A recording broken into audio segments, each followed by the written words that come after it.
தஞ்சாவூர், திருவள்ளூர், திருச்சி மற்றும் புதுக்கோட்டை மாவட்டங்களில் நெல்லின் ஈரப்பதம் குறித்து மத்திய குழுவினர் ஆய்வு செய்தனர். நெல் கொள்முதலுக்கான அதிகபட்ச ஈரப்பத அளவை 17லிருந்து 22% உயர்த்துவது குறித்து ஆய்வு செய்வதற்காக தமிழ்நாடு அரசின் கோரிக்கையை ஏற்று 3 குழுக்களை மத்திய அரசு தமிழ்நாட்டிற்கு அனுப்பி வைத்தது. இந்த குழுவினர் 2வது நாளாக ஆய்வுப் பணியில் ஈடுபட்டனர். குறிப்பாக தஞ்சாவூர் மாவட்டம் ஆலக்குடி நேரடி நெல் கொள்முதல் நிலையத்தில் இந்திய தானிய சேமிப்பு மேலாண்மை மற்றும் ஆராய்ச்சி நிறுவனத்தின் துணை இயக்குநர் பி.கே. சிங் தலைமையிலான குழுவினர் ஆய்வு மேற்கொண்டனர். இதேபோன்று திருவள்ளூர் மாவட்டம் ஆராய்ச்சி கிராமத்தில் நேரடி நெல் கொள்முதல் நிலையத்தில் ஆய்வு செய்த மத்திய குழுவினரிடம் முளைத்த நெல்மணிகளை விவசாயிகள் காண்பித்தனர். இந்நிலையில் திருச்சியில் ஆல்குடி, வாலாடி, பூவாளர் உள்ளிட்ட இடங்களில் உள்ள நெல் கொள்முதல் நிலையங்களில் மத்திய குழுவினர் ஆய்வு செய்தனர். புதுக்கோட்டையில் ஆய்வு செய்த மத்திய குழுவினர் நெல்லில் 20 விழுக்காடு வரை ஈரப்பதம் இருப்பதாக குறிப்பிட்டனர்.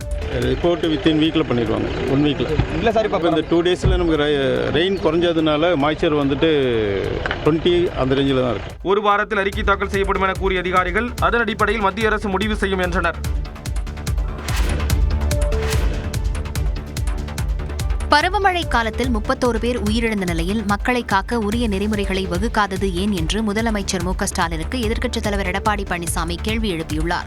டெல்டா மாவட்டங்களில் மழை பாதிப்புகளை ஆய்வு செய்த வீடியோ காட்சியை தனது எக்ஸ் பக்கத்தில் பகிர்ந்துள்ள எடப்பாடி பழனிசாமி, மழையில் நனைந்து முளைத்திருந்த நெல்மணிகளை பிடித்தபோது விவசாயிகளின் விவரிக்க முடியாத வேதனையை உணர்ந்ததாக குறிப்பிட்டுள்ளார். ஆனால் இந்த நெல்மணிகளை பிடித்திருக்க வேண்டிய முதலமைச்சரின் கை படக்குழுவினரின் கைகளை பற்றிக் கொண்டிருப்பதாகவும், தான் எதற்கு முதலமைச்சரானோம் என்பதையே மறந்துவிட்டு முழுநேர சினிமா விமர்சகராக முதலமைச்சர் மாறிவிட்டதாகவும் வேதனை தெரிவித்துள்ளார். தென் தமிழகம் மழையில் மிதந்தபோது கூட்டணி பேச்சுவார்த்தைக்கு டெல்லி பறந்தவர்தானே முதலமைச்சர் மு.க.ஸ்டாலின் என்று வினவியுள்ள எடப்பாடி பழனிசாமி, அதேபோலத்தான் தற்போதும் விவசாயிகளின் துயரங்கள் பற்றி கொஞ்சம் கூட யோசிக்காமல் பைசன் படம் பார்க்க மணிக்கணக்கில் நேரம் செலவழித்துக் கொண்டிருப்பதாக சாடியுள்ளார். இதுவரை 31 உயிர்கள் பருவமழையால் இழந்திருக்க, மழை மற்றும் புயல் காலத்தில் மக்களை காப்பதற்கான உரிய நெறிமுறைகளை வகுப்பது பற்றி யோசிக்க முதலமைச்சருக்கு நேரம் இருந்ததா என்றும் எடப்பாடி பழனிசாமி வினவியுள்ளார். கரூர் கூட்ட நெரிசலில் உயிரிழந்தவர்களின் குடும்பத்தினர் மாமல்லபுரத்துக்கு வரவழைக்கப்பட்டுள்ள நிலையில் அவர்களை தவைக்க தலைவர் விஜய் இன்று சந்தித்து ஆறுதல் கூறுகிறார். கரூர் வெலுச்சாமிபுரத்தில் கடந்த மாதம் 27ஆம் தேதி தவைக்க தலைவர் விஜயின் பரப்புரை கூட்டத்தில் ஏற்பட்ட நெரிசலில் சிக்கி 41 பேர் உயிரிழந்தனர். நெரிசலில் சிக்கி உயிரிழந்தவர்களின் குடும்பத்தினருக்கு காணொலி காட்சி மூலம் ஆறுதல் கூறிய விஜய் நேரில் வந்து சந்திப்பதாக உறுதியளித்திருந்தார். ஆனால் பாதிக்கப்பட்டவர்களை நேரில் சென்று சந்திக்க காவல்துறை அனுமதி வழங்கவில்லை என தவைக்க தரப்பில் கூறப்படும் நிலையில் அவர்களை சென்னைக்கு அழைத்து வந்து விஜயை சந்திக்க வைக்க ஏற்பாடு செய்யப்பட்டுள்ளது. அதன்படி கூட்ட நெரிசலில் சிக்கி உயிரிழந்தவர்களின் குடும்பத்தினரை மாமல்லபுரம் இன்று விஜய் சந்திக்கிறார். இதனை முன்னிட்டு தமிழக வெற்றி கழக நிர்வாகிகள் தங்களது கார்களில் காலை முதலே பாதிக்கப்பட்டவர்களின் வீடுகளுக்கு சென்று அவர்களை கரூர் அழைத்து வந்தனர். அங்கிருந்து 5 சொகுசு பேருந்துகளுக்கு பூஜை போடப்பட்டு அதில் அனைவரும் சென்னை அழைத்து வரப்பட்டனர். கூட்ட நெரிசலால் பாதிக்கப்பட்ட ஈரோடு மாவட்டத்தைச் சேர்ந்த 3 குடும்பத்தினர் உள்ளிட்டோரும் சென்னை வந்தடைந்தனர். கரூர் துயரம் கடந்த செப்டம்பர் மாதம் 27ஆம் தேதி நிகழ்ந்த நிலையில் சரியாக 1 மாதத்திற்கு பிறகு, அதாவது அக்டோபர் 27ஆம் தேதியான இன்று பாதிக்கப்பட்டவர்களை நேரில் அழைத்து வந்து விஜய் ஆறுதல் கூறுவது குறிப்பிடத்தக்கது. அரசியல் கட்சிகளின் பொதுக்கூட்டங்களுக்கான வழிகாட்டு நெறிமுறைகளை வகுக்க கோரிய வழக்கு சென்னை உயர்நீதிமன்றத்தில் இன்று விசாரணைக்கு வரவுள்ளது. கடந்த மாதம் 27ஆம் தேதி கரூரில் தவைக்க தலைவர் விஜய் பரப்புரையின் போது ஏற்பட்ட நெரிசலில் சிக்கி 41 பேர் உயிரிழந்த வழக்கை சிபிஐ விசாரிக்க உச்சநீதிமன்றம் உத்தரவிட்டது. மேலும் பொதுக்கூட்டங்கள் மற்றும் ரோட் ஷோக்களுக்கு அனுமதி வழங்குவது தொடர்பாக வழிகாட்டு நெறிமுறைகளை வகுக்க கோரிய வழக்கை 2 நீதிபதிகள் கொண்ட அமர்வு விசாரிக்க உச்சநீதிமன்றம் ஆணையிட்டு இருந்தது. இந்நிலையில் இந்த வழக்கை உயர்நீதிமன்ற தலைமை நீதிபதி MM ஸ்ரீவத்சவா மற்றும் நீதிபதி G அருள்முருகன் அமர்வு இன்று விசாரிக்க உள்ளது. விஜய் பரப்புரைக்கு கடும் நிபந்தனைகள் விதிக்கப்படுவதாக கூறி தவைக்க தரப்பில் ஏற்கனவே தாக்கல் செய்யப்பட்டு நிலுவையில் உள்ள வழக்கும் தலைமை நீதிபதி அமர்வில் இன்று விசாரணைக்கு வருகிறது. மேலும் அரசியல் கட்சி தலைவர்களின் பரப்புரையை ட்ரோன் கேமராக்கள் மூலம் கண்காணிப்பது, குடிநீர் மற்றும் மருத்துவ வசதிகளை கட்டாயமாக்க கோரிய வழக்கும் இன்று விசாரிக்கப்பட உள்ளது. அதனுடன் தவைக்க பொதுச் செயலாளர் ஆனந்த் தனது முன்ஜாமீன் மனுவை திரும்பப் பெறுவது தொடர்பான வழக்கும் தலைமை நீதிபதி அமர்வில் பட்டியலிடப்பட்டுள்ளது. இதேபோன்று வன்முறையை தூண்டும் வகையிலான கருத்தை தனது எக்ஸ் பக்கத்தில் பதிவிட்டதாக தவைக்க தேர்தல் பிரச்சார பிரிவு பொதுச் செயலாளர் ஆதவர்ஜனா மீது பதியப்பட்ட வழக்கை ரத்து செய்ய கோரி தாக்கல் செய்த மனு இன்று விசாரணைக்கு வருகிறது. அதனுடன் கரூர் மாவட்ட ஆட்சியர் மற்றும் காவல் கண்காணிப்பாளருக்கு எதிராக ஒழுங்கு நடவடிக்கை எடுக்க உத்தரவிடக் கோரி மதுரையைச் சேர்ந்த கே. ராஜன் என்பவர் தாக்கல் செய்த வழக்கும் விசாரணைக்கு பட்டியலிடப்பட்டுள்ளது. அதிமுக கூட்டணிக்கு தவைக்க தலைவர் விஜய் வருவது அவருக்கு மிகப்பெரிய பாதுகாப்பாகவும் அவருடைய எதிர்கால அரசியலுக்கு பாதுகாப்பாகவும் இருக்கும் என்று அதிமுக முன்னாள் அமைச்சர் ராஜேந்திர பாலாஜி தெரிவித்துள்ளார். விருதுநகர் மாவட்டம் சிவகாசியில் செய்தியாளர்கள் சந்தித்தவர் விஜய் ஒரு ஸ்டார் நடிகர் என்றும் அவருக்கான ஒரு மாஸ் இருப்பதை மறுக்க முடியாது என்றும் கூறினார். அதெல்லாம் ஓட்டாக மாற வேண்டும் சொன்னால் பயிற்சியுள்ள பயிற்சியாளர்கள் அவருக்கு தேவை. அந்த பயிற்சியாளர்களாகத்தான் அதிமுக நிர்வாகிகள் இருப்பார்கள். ஆகவே கூட்டணிக்கு வந்தால் அவருக்கு நல்லது. வரவில்லை என்று சொன்னாலும் அதிமுக எந்த கருத்திலும் கிடையாது. விஜய் கூட்டணிக்கு வரவில்லை என்றால் அதிமுக கூட்டணிக்கு ஓட்டு சதவீதம் குறையும் என்றாலும் அதிமுக தோல்வியை சந்திக்காது என்றும் அவர் கூறினார். அதிமுக ஓட்டு சதவீதம் கொஞ்சம் குறையுமே ஒழிய வெற்றியினுடைய விளிம்பிலிருந்து அதிமுக ஒரு போலும் இறங்கி வராது. வந்தால் 220 சீட்டு அதிமுக, வரலன்னா 150 சீட்டு அதிமுக. இதுதான். அதிமுக, பாஜக மற்றும் விஜய் ஒரே கூட்டணியில் இணைய வேண்டும் என்று மக்கள் விரும்புவதாகவும் ராஜேந்திர பாலாஜி கூறினார். பாமகவிற்கு சேவை செய்யவே தனது பெரிய மகளை செயல் தலைவராக தந்துள்ளதாக அக்கட்சியின் நிறுவனர் ராமதாஸ் தெரிவித்துள்ளார். சேலத்தில் நடந்த பாமக மாவட்ட பொதுக்குழு கூட்டத்தில் பேசிய ராமதாஸ், பாமக இளைஞரணிக்கு தளபதியாக தமிழ்குமரன் நியமிக்கப்பட்டுள்ளதாகவும் அவர் பின்னால் இளைஞர்கள் திரண்டு வர வேண்டும் என்றும் கேட்டுக்கொண்டார். தனது மகள் காந்திமதிக்கு இவ்வளவு வரவேற்பு இருக்கும் என்று தான் எதிர்பார்க்கவில்லை என்றும் ராமதாஸ் தெரிவித்தார்.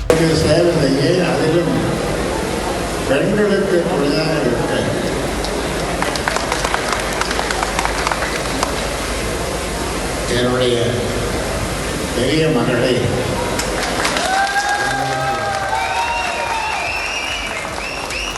வந்திருக்கிறேன். தொடர்ந்து செய்தியாளர்களை சந்தித்த அவர் திமுகவுடன் கூட்டணியா என்ற செய்தியாளர்களின் கேள்விக்கு பாடல் பாடி பதிலளித்தார். இப்போ ஒன்றும் சொல்ல முடியாது, போக தெரியும். இந்த ஆண்டு இறுதிக்குள் கூட்டணி குறித்து முடிவு செய்யப்படும் என்றும் அது வெற்றி கூட்டணியாக இருக்கும் என்றும் ராமதாஸ் தெரிவித்தார். ராமதாஸ் உடனான மோதலுக்கு மத்தியில் உட்கட்சி விவகாரம் குறித்து பேச விரும்பவில்லை என அன்புமணி தெரிவித்துள்ளார். சட்டமன்ற தேர்தல் நெருங்கும் சூழலில் உரிமை மீட்க தலைமுறை காக்க என்ற பெயரில் பாமக தலைவர் அன்புமணி ராமதாஸ் பரப்புரை பயணம் மேற்கொண்டுள்ளார். அதன் ஒரு பகுதியாக ஈரோட்டில் மஞ்சள் விளைநிலத்தை பார்வையிட்ட அன்புமணி விவசாயிகளிடம் குறைகளை கேட்டறிந்தார். பின்னர் செய்தியாளர்களிடம் பேசிய அவர் மஞ்சளுக்கு குறைந்தபட்ச ஆதார விலையை திமுக அரசு நிர்ணயிக்க வேண்டும் என வலியுறுத்தினார். மஞ்சள், வாழை, மிளகு, மிளகாய், அப்புறம் மரவள்ளிக்கிழங்கு, இது போன்ற விளைபொருட்களுக்கு நாங்கள் குறைந்தபட்ச ஆதரவு விலையை நிர்ணயம் செய்வோம், மினிமம் சப்போர்ட் விலை நிர்ணயம் செய்வோம்னு சத்தியம் பண்ணாங்க திமுக ஆட்சி வருவதற்கு முன்பாக. 4.5 ஆண்டுகள் ஆகிறது, ஆனால் மஞ்சளுக்கு எந்த நிர்ணயமும் இல்லை. தொடர்ந்து ராமதாஸ் குறித்த கேள்விக்கு பதிலளிக்க மறுப்பு தெரிவித்தார். நீங்க மௌனம் காத்தாலும் அவரு ராமதாஸ் ஐயா பேசிட்டே இருக்காரு. அது எங்களுடைய உட்கட்சி பிரச்சனை. அதை பற்றி கருத்து சொல்ல எனக்கு விருப்பம் இல்லை. எனக்கு விருப்பம் இல்லைன்னு நான் சொல்லிட்டேன், விட்டுடணும். பாமகவின் கூட்டணி நிலைப்பாடு குறித்து விரைவில் அறிவிக்கப்படும் என அன்புமணி கூறினார். தமிழ்நாட்டின் மேற்கு தொடர்ச்சி மலைப்பகுதிகளில் உற்பத்தியாகும் காஃபி உலகம் முழுவதும் பிரபலமடைந்து வருவதாக பிரதமர் மோடி தெரிவித்தார். பிரதமராக பதவியேற்ற பிறகு ஒவ்வொரு மாதமும் கடைசி ஞாயிற்றுக்கிழமை வானொலியில் மனதின் குரல் என்ற நிகழ்ச்சி மூலம் நாட்டு மக்களிடம் மோடி உரையாற்றி வருகிறார். அந்த வகையில் 126வது மனதின் குரல் நிகழ்ச்சியில் பேசிய பிரதமர் மோடி, தமிழ்நாட்டின் மேற்கு தொடர்ச்சி மலைப்பகுதிகளில் உற்பத்தியாகும் காஃபி உலகம் முழுவதும் பிரபலமடைந்து வருவதாக தெரிவித்தார். குறிப்பாக நீலகிரி, ஆனைமலை, கொடைக்கானல் மற்றும் சேர்வராயன் மலைகளில் உற்பத்தியாகும் காஃபி உலகம் முழுவதும் பிரபலமடைவதாக பிரதமர் கூறினார். மேலும் மத்திய தொழில் பாதுகாப்பு படையில் தமிழ்நாட்டைச் சேர்ந்த கோம்பை இன நாட்டு நாயின் பங்களிப்பை பிரதமர் மோடி சுட்டிக்காட்டினார். தொடர்ந்து பேசியவர் தீபாவளி பண்டிகையின் போது உள்நாட்டு பொருட்களை பொதுமக்கள் அதிக அளவில் வாங்கியிருப்பதாக குறிப்பிட்டார். மேலும் மாவோயிஸ்ட் தீவிரவாதிகளால் இருள் சூழ்ந்த பகுதிகளில் தற்போது மகிழ்ச்சி எனும் தீபம் ஒளிர்வதாக பிரதமர் நரேந்திர மோடி பெருமிதம் தெரிவித்தார். வந்தே மாதரம் பாடல் இயற்றப்பட்டு நவம்பர் 7ஆம் தேதி 150 ஆண்டு நிறைவடைய உள்ள நிலையில் அதனை நாட்டு மக்கள் கொண்டாட வேண்டும் என்றும் பிரதமர் மோடி வலியுறுத்தினார். பீகாரில் இந்தியா கூட்டணி ஆட்சி அமைந்தால் உள்ளாட்சி அமைப்புகளின் பிரதிநிதிகளுக்கான உதவித்தொகை இரட்டிப்பாக்கப்படும் என ஆர்ஜேடி தலைவரும் முதலமைச்சர் வேட்பாளருமான தேஜஸ்வி யாதவ் வாக்குறுதி அளித்துள்ளார். பீகார் சட்டப்பேரவை தேர்தல் அடுத்த மாதம் 2 கட்டங்களாக நடைபெற இருக்கிறது. இத்தேர்தல் அடுத்த ஆண்டு நடைபெறவுள்ள தமிழ்நாடு, கேரளா, மேற்குவங்கம் ஆகிய சட்டப்பேரவை தேர்தல்களுக்கு முன்னோட்டமாக இருக்கும் என்பதால் நாடே தேர்தலை உற்று நோக்கி வருகிறது. இந்நிலையில் மீண்டும் ஆட்சியில் அமரும் நோக்கோடு என்டிஏ கூட்டணியும் ஆட்சியை கைப்பற்றும் நோக்கோடு இந்தியா கூட்டணியும் வாக்குறுதிகளை அள்ளி வீசி வருகின்றன. இந்நிலையில் பாட்னாவில் செய்தியாளர்களிடம் பேசிய தேஜஸ்வி யாதவ், இந்தியா கூட்டணி ஆட்சியில் பஞ்சாயத்து பிரதிநிதிகளுக்கு 50 லட்சம் ரூபாய்க்கு காப்பீடு வழங்கப்படும் என்றார். एक है पंचायत प्रतिनिधियों की शक्तियों के प्रतिनिधान हेतु राज्य सरकार द्वारा जारी संकल्प पत्र को पुनः जो है हम लोग जो है लागू किया जाएगा। जो पहले 2001 का जो त्रिस्तरीय पंचायत एवं ग्राम कचहरी प्रतिनिधियों का பொது விநியோக திட்டத்துக்கான தானிய கொள்முதல் விலை உயர்த்தி வழங்கப்படும் எனவும் தேஜஸ்வி யாதவ் உறுதியளித்தார். டெல்லியில் காதலை ஏற்க மறுத்த கல்லூரி மாணவி மீது ஆசிட் வீசப்பட்டது அதிர்ச்சியை ஏற்படுத்தியுள்ளது. டெல்லி அசோக் விஹாரில் உள்ள தனியார் கல்லூரியில் 2ஆம் ஆண்டு படித்து வந்த மாணவி சிறப்பு வகுப்பிற்கு நடந்து சென்றார். அப்போது பைக்கில் சென்ற 3 இளைஞர்கள் மாணவியை வழிமறித்து அவர் மீது ஆசிட் ஊற்றினர். மாணவி தனது முகத்தை கைகளால் மறைத்ததால் 2 கைகளிலும் தீக்காயம் ஏற்பட்டு நல்வாய்ப்பாக உயிர் தப்பினார். இது தொடர்பாக காவல்துறையினர் விசாரணை நடத்தியதில் மாணவியை ஒருதலையாக காதலித்த ஜிதேந்தர் என்பவர் தனது நண்பர்களான அர்மான் மற்றும் இஷானுடன் இணைந்து ஆசிட் வீசியது தெரியவந்தது. ஜிதேந்தருக்கு ஏற்கனவே திருமணமான நிலையில் மாணவியை காதலிப்பதாக தொடர்ந்து தொல்லையளித்து வந்ததாக கூறப்படுகிறது. இந்நிலையில் தனக்கு நியாயம் வேண்டும் என்று கூறியுள்ள மாணவி 3 பேரையும் சிறையில் அடைக்க வேண்டும் என கோரிக்கை விடுத்துள்ளார். ஆந்திர பிரதேச மாநிலம் கர்னூலில் ஆம்னி பேருந்து விபத்தில் சிக்குவதற்கு முன்பே விபத்திற்கு காரணமான இருசக்கர வாகனத்தை ஓட்டி வந்தவர் உயிரிழந்ததாக காவல்துறையினர் தெரிவித்துள்ளனர். ஹைதராபாத்திலிருந்து பெங்களூரு நோக்கி சென்று கொண்டிருந்த ஆம்னி பேருந்து கர்னூல் அருகே இருசக்கர வாகனம் மீது மோதி விபத்திற்குள்ளானது. இந்த விபத்தில் பேருந்து கொழுந்துவிட்டு எரிந்த நிலையில் அதில் பயணித்த 20 பயணிகள் உடல் கருகி பரிதாபமாக உயிரிழந்தனர். இதைத் தொடர்ந்து விபத்திற்கான காரணம் குறித்து தடயவியல் நிபுணருடன் இணைந்து காவல்துறையினர் விசாரணை மேற்கொண்டு வருகின்றனர். இந்நிலையில் விபத்தில் பேருந்து சிக்குவதற்கு முன்பே இருசக்கர வாகனத்தை ஓட்டி வந்த இளைஞர் உயிரிழந்திருப்பது தெரியவந்துள்ளது. கர்னூலை சேர்ந்த சிவசங்கரும் அவருடைய நண்பரும் இருசக்கர வாகனத்தில் சென்றபோது ஈரப்பதம் காரணமாக சாலையில் வழுக்கி விழுந்ததாக கூறப்படுகிறது.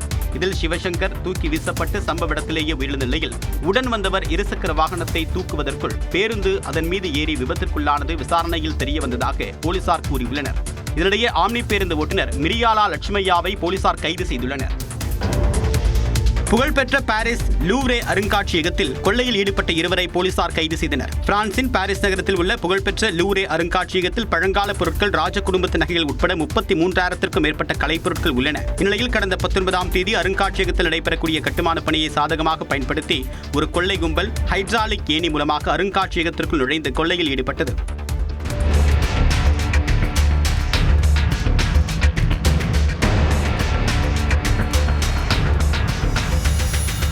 லூவ்ரே அருங்காட்சியகத்தில் மர்ம நபர்கள் 895 கோடி ரூபாய் மதிப்பிலான பழங்கால பொருட்களை கொள்ளையடித்து சென்றனர். கொள்ளையில் ஈடுபட்டவர்களை தேடி வந்த பிரான்ஸ் போலீசார் அதில் 2வரை கைது செய்து விசாரணை மேற்கொண்டு வருகின்றனர். நடிகரும் கார் ரேசருமான அஜித்குமார் துப்பாக்கிச் சுடும் பயிற்சியில் ஈடுபட்ட காட்சிகள் தான் இவை. குட் பேட் அக்லி திரைப்படத்தின் வெற்றியை தொடர்ந்து நடிகர் அஜித்குமார் கார் ரேஸில் கவனம் செலுத்தி வருகிறார்.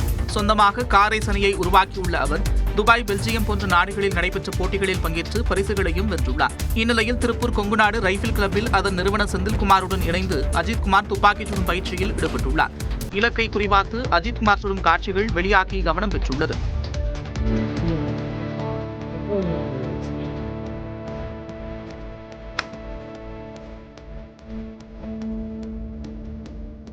Good.